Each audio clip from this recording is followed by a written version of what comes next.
Alors dans cette première astuce, on va voir les différents moyens qu'offre Blender pour déplacer l'origine d'un objet. Alors l'origine d'un objet, qu'est-ce que c'est?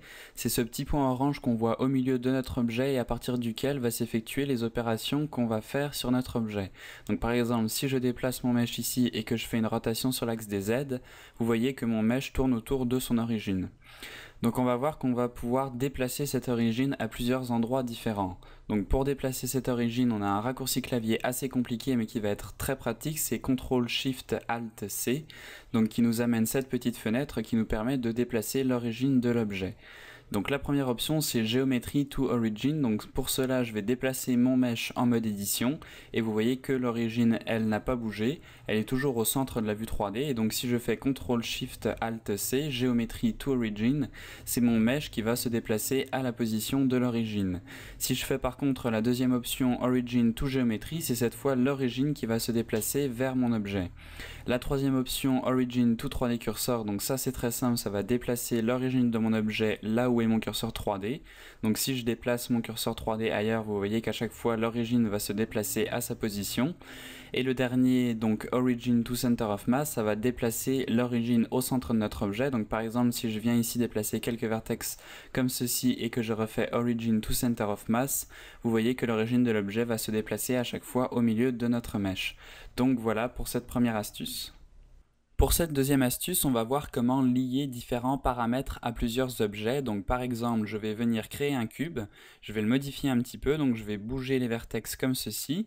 Je vais créer un autre cube que je vais déplacer ici et maintenant, imaginons que je veuille appliquer les modifications que j'ai faites sur ce premier cube à ce deuxième cube.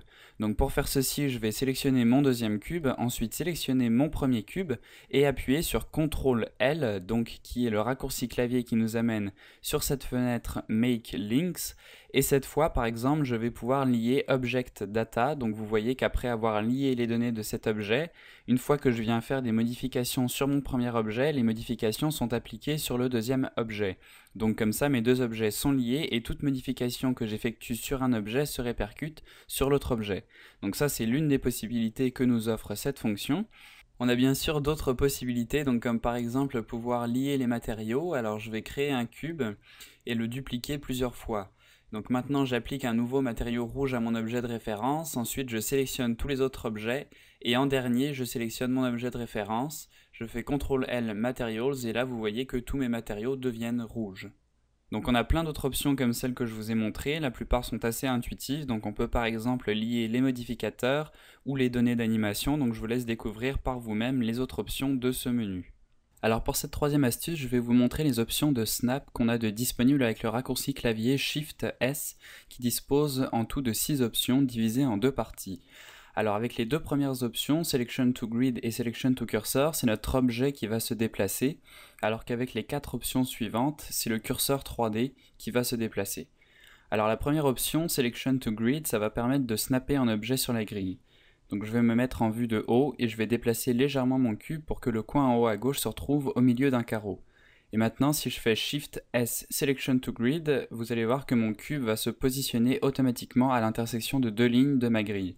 Donc si vous êtes habitué à travailler très précisément avec la grille de la vue 3D, cette option est vraiment très pratique. Alors la deuxième option c'est Selection to Cursor, donc ça va déplacer mon objet sélectionné là où est mon curseur 3D, donc comme ça si je veux très précisément déplacer un objet à la même position que mon curseur 3D, je sélectionne mon objet, je clique sur Selection to Cursor, et là il va se déplacer à la position de mon curseur 3D. La troisième option c'est Cursor to Selected, donc cette option tout simplement, si je déplace mon curseur par exemple ici et que je fais Cursor to Selected, ça va replacer mon curseur 3D sur le mesh que j'ai sélectionné. Donc ça par exemple c'est pratique pour créer un objet au même endroit qu'un autre objet. Donc si je crée un cube et que je déplace mon curseur 3D ailleurs que sur mon cube, mais que j'aimerais créer un autre cube au même endroit que mon premier cube, j'ai juste besoin de sélectionner mon premier cube, de faire Cursor to Selected et d'ajouter mon deuxième cube, et voilà, j'ai deux cubes au même endroit. La quatrième option, donc Cursor to Center, c'est une des plus simples, ça va tout simplement replacer notre curseur 3D au milieu de notre vue 3D, donc en fait l'intersection des axes X et Y que vous voyez ici. Donc très simple cette quatrième option. La cinquième option, c'est Cursor to Grid. Alors ça ressemble à la première option, à savoir Selection to Grid. Alors imaginons que mon curseur 3D soit placé au milieu d'un carreau de ma grille. Et bien j'ai juste besoin de faire Cursor to Grid pour le snapper automatiquement sur une intersection de ma grille. Et enfin, la dernière option, donc Cursor to Active. Alors à première vue, il n'y a aucune différence entre Cursor to Selected et Cursor to Active, mais en fait, il y en a bien une. Donc si je crée deux cubes, que je sélectionne ces deux cubes et que je fais Cursor to Active, le curseur 3D va se déplacer sur mon objet actif, donc à savoir le dernier objet que j'ai sélectionné. Par contre, si je resélectionne mes deux cubes et que je fais Cursor to Selected, là, Blender va déplacer mon curseur 3D au milieu de mes deux objets. Donc il va faire la moyenne des centres de gravité de mes deux objets et placer le curseur à cet endroit. Alors comme ça peut paraître un peu inutile de placer le curseur 3D au milieu de deux objets, mais en fait cette option va être très pratique en mode édition. Donc imaginons par exemple que je veuille ajouter un plan très précisément au milieu de cette arête. Donc pour ceci, je vais venir en mode édition, je vais sélectionner deux vertex ici et je vais faire Cursor to Selected. Et là vous voyez que mon curseur 3D se snap au milieu de mes deux vertex. Donc maintenant je peux revenir en mode objet, ajouter un plan et faire une rotation de 90 sur l'axe des X, et voilà, j'ai mon plan donc qui est placé très précisément au milieu de mon arête. Donc voilà pour cette troisième astuce avec le snapping et le raccourci clavier Shift S.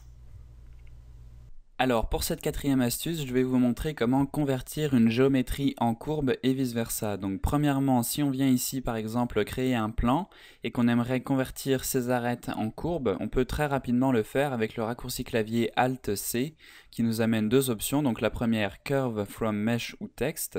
Donc là si je clique dessus, vous voyez que maintenant quand je viens en mode édition, je n'ai plus des vertex, des edges ou des faces, mais uniquement des courbes que je peux modifier donc comme n'importe quelle courbe Bézier. Donc attention, cette option n'est possible que pour les objets qui sont sur une surface plane. Donc par exemple, si j'ajoute une sphère comme ceci et que je fais Curve from Mesh, vous voyez que ça ne change absolument rien. Par contre, si j'ajoute quelque chose de plat, donc comme un cercle, donc là on a des vertex et des arêtes, et donc si je viens faire Alt plus C, Curve from Mesh, je n'ai plus de vertex ni d'arêtes, mais uniquement des courbes. Donc voilà pour la première option. La deuxième option, c'est l'inverse. Donc si par exemple je viens ajouter une courbe Bézier, que j'ajoute un cercle et que dans les paramètres de ma courbe Bézier, je viens sélectionner mon cercle dans Bevel Object, j'obtiens un genre de tuyau, mais si je viens en mode édition, on voit que je n'ai que des courbes et non des vertex, des arêtes, etc. Donc là, je peux convertir ces courbes en mesh. Donc là, je fais Alt-C, Mesh from Curve, Metasurface, etc. Et vous voyez que maintenant, mes courbes sont converties en géométrie. Donc maintenant, je peux venir sélectionner des vertex, des arêtes ou des faces. Donc voilà pour cette quatrième astuce. Et alors, pour cette dernière astuce, je vais vous montrer comment remettre à zéro les coordonnées d'un objet. Donc là, je vais ajouter un cube, et si on vient ici dans cet onglet, on a les coordonnées pour sa position, sa rotation et son échelle. Et donc pour l'instant, tout est à 0, sauf pour la taille qui est à 1. Et donc si je bouge mon cube, que je fais une rotation ou une mise à l'échelle, vous voyez que ces valeurs changent et contiennent plein de nombres après la virgule. Donc là, le problème, c'est qu'imaginez que je veuille très précisément déplacer mon cube de 2 sur l'axe des X, je vais devoir faire un calcul un peu compliqué. Et donc là, je vais appuyer sur CTRL A et j'ai Apply, Location, Rotation, Scale ou même Rotation et Scale. Et donc là, si j'appuie sur Location, vous voyez que ça remet ces paramètres à 0. A noter aussi qu'à chaque fois que vous appuyez sur Location, Rotation ou Scale, vous pouvez cocher les autres options ici en bas à gauche de l'écran. Donc comme ça, plutôt que de faire 3 fois le raccourci clavier CTRL A, vous le faites une fois sur la location et vous n'avez plus qu'à cocher les autres options ici en bas à gauche pour remettre à 0 toutes les coordonnées de l'objet. Et donc maintenant, si je veux déplacer mon objet de 2 sur l'axe des X, j'ai juste besoin d'entrer cette valeur dans les propriétés de l'objet sans avoir besoin de faire de calcul. Donc voilà pour cette dernière astuce.